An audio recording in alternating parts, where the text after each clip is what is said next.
دوسری جانب ایک انگریز افسر اسکاٹ جیفری ان مکرانیوں سے ناراض تھے اور وہ قادر بخش کے ماموں علی محمد اور ان کے ساتھیوں کے خلاف کارروائی کے لیے بہانے کی تلاش میں رہتے تھے۔ ایک مرتبہ گھروں کے سروے کے بہانے انگریز حکومت کے اہلکار علی محمد کے گاؤں انراج آئے اور ان سے اسلحہ کی حوالگی کا مطالبہ کیا۔ علی محمد نے انہیں جواب دیا کہ اسلحہ ہمارا زیور ہے، اسے جمع کرانے کا سوال ہی پیدا نہیں ہوتا۔ واحد بلوچ لکھتے ہیں کہ نواب آف جونہ گڑھ رسول خان جی نے اپنے دیوان بری داس کو حکم دیا کہ وہ انراج جا کر لوگوں کو غیر مسلح کر کے ہتھیار لے آئیں، اور اگر لوگ ہتھیار نہ دیں تو گاؤں خالی کروا دیں۔ جب دیوان نے یہ شاہی حکم سنایا تو لوگوں نے گاؤں خالی کرنے کے بجائے مزاحمت کا فیصلہ کیا۔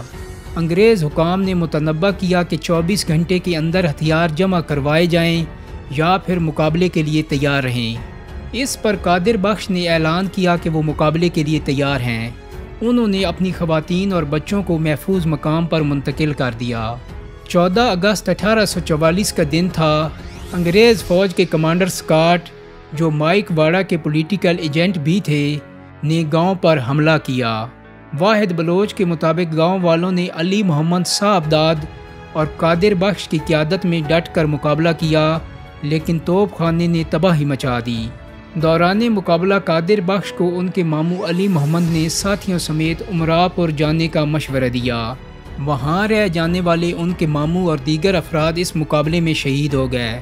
واحد بلوچ کے مطابق جب انگریز افسر اسکاٹ کو معلوم ہوا کہ قادر بخش اور ساتھیوں نے لڑائی میں حصہ لیا ہے اور علاقے سے بچ کر نکل گئے ہیں، تو انہوں نے اس قبیلے کی عورتوں اور بچوں کو گرفتار کر کے دیراڑ جیل میں ڈالنے کا حکم دیا۔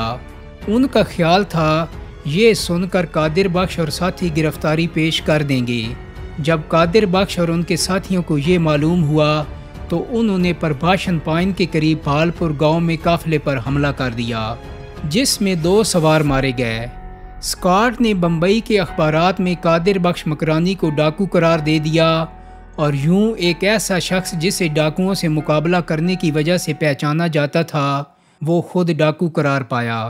دوستو، اس کے بعد قادر بخش نے اپنی بیوی بچوں کو مکران روانہ کر دیا اور انگریز افسر کو یہ پیغام بھیجا، جس کا ترجمہ کچھ یوں ہے کہ اگر ایک دن میں ایک گاؤں لٹ جائے تو سمجھنا سادھو نے لوٹا ہے، اور اگر ایک دن میں 30 گاؤں لٹ جائیں تو جان لینا کادو نے لوٹے ہیں۔ قادر بخش نے نوجوانوں کا گروپ بنایا اور جونہ گڑھ، کاٹھیا وار گجرات اور کچھ میں انگریزوں اور ان کی حمایتیوں کے خلاف لوٹ مار کی کارروائیاں جاری رکھیں۔ ایسی کئی کہانیاں مشہور ہو گئیں کہ وہ امیروں سے لوٹتا ہے اور غریبوں کسانوں میں تقسیم کر دیتا ہے۔ گل حسن کلمتی کے مطابق وہ انگریزوں کے کارندوں سے دولت لوٹ کر غریب کاٹھیا واڑیوں اور گجراتیوں میں تقسیم کرتا اور غریبوں کی شادیاں کرواتا تھا۔ واحد بخش بلوچ کے مطابق قادر بخش اور ان کے ساتھی کبھی ایک جگہ نہیں رکتے تھے اور علاقہ تبدیل کرتے رہتے تھے۔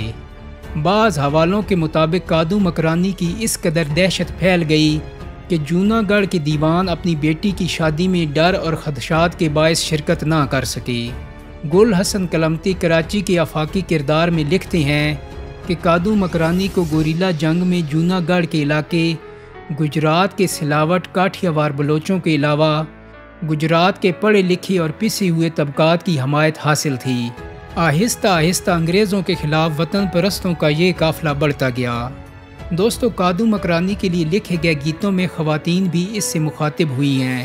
کادو کے کئی روایتی قصے مشہور تھے، جیسا کہ انہوں نے کبھی کسی خاتون کو نہیں لوٹا اور اس کا اعتراف خود انگریز بھی کرتے تھے۔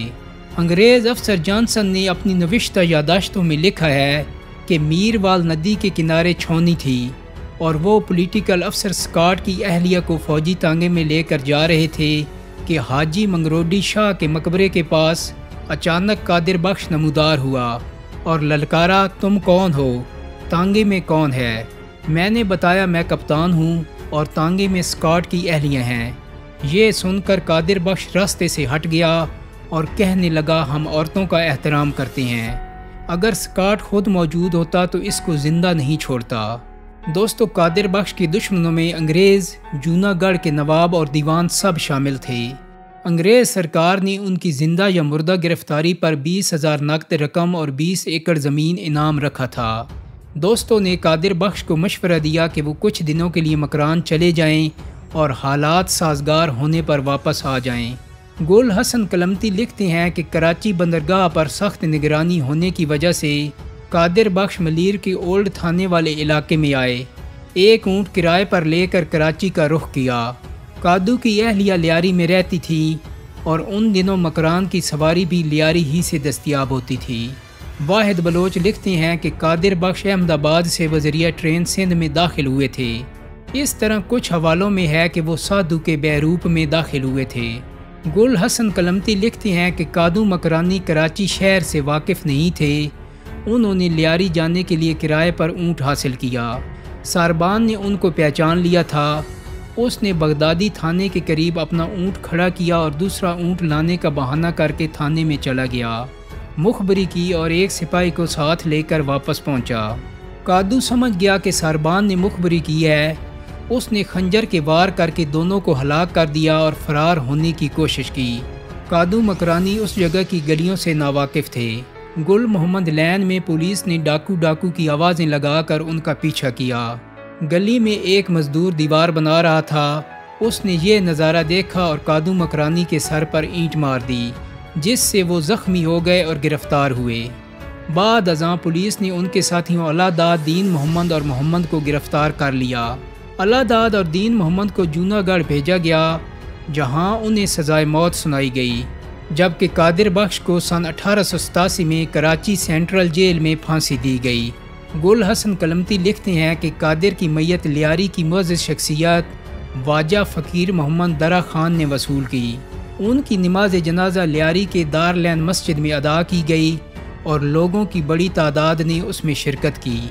ان کی تدفین لیاری کے میوہ شاہ قبرستان میں کی گئی۔ قبر پر لوگوں کی امید بڑھنے کی وجہ سے انگریز حکومت نے یہاں آنے پر پابندی لگا کر قبر پر گارڈز تعینات کر دیے۔ قادو مکرانی کی قبر کے ساتھ ایک پتھر موجود ہے، جس کے بارے میں کہا جاتا ہے کہ یہ وہی اینٹ ہے جو مزدور نے ان کے سر پر دے ماری تھی، اور قبر پر شہید قادو مکرانی مجاہد سکنہ کاٹھیاوار تحریر ہے۔ واحد بلوچ بتاتے ہیں کہ قادو کی ایک ہمشیرہ آسو گوٹ ملیر میں رہتی تھیں، جبکہ کچھ رشتہ دار کلا کوٹ لیاری میں مقیم تھے۔ تاہم جب جوناگڑھ میں حالات بہتر ہوئے تو یہ کنبہ دوبارہ واپس چلا گیا۔ لیکن دوستو، تاریخ کی ستم ظریفی یہ بھی ہے کہ ریاست جوناگڑھ کے پاکستان کے ساتھ الحاق کے اعلان کے بعد نواب آف جوناگڑھ کو پاکستان میں پناہ لینی پڑی، اور ان کی اولاد اس وقت کراچی میں مقیم ہے، جبکہ قادو جسے کراچی میں پھانسی دی گئی، اس کی اولاد اور خاندان اس وقت جوناگڑھ میں ہے۔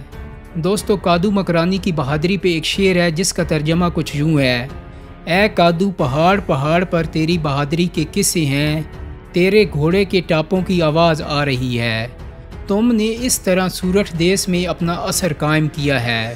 گوگل ہو یا یوٹیوب، قادو مکرانی کا نام لکھیں تو گجراتی زبان میں بنی ہوئی متعدد فلمیں، کئی لوک گیت اور داستانیں سامنے آ جاتی ہیں، جن میں سے بیشتر میں انہیں گجرات کا سورما بتایا گیا ہے۔ دوستو، امید کرتا ہوں کہ میری آج کی ویڈیو آپ کو پسند آئی ہوگی۔ اگر ویڈیو اچھی لگی ہے تو اس کو لائک اور شیئر کر دیں۔ میرے چینل کو سبسکرائب کرنے کے ساتھ ساتھ بیل آئیکن کو بھی کلک کر دیں تاکہ آپ کو میری آنے والی مزید ویڈیوز کے نوٹیفیکیشن ملتے رہیں۔ بہت جلدی ایک نئی ویڈیو کے ساتھ ملاقات ہوگی۔ اپنا بہت سارا خیال رکھیے گا۔ اللہ حافظ۔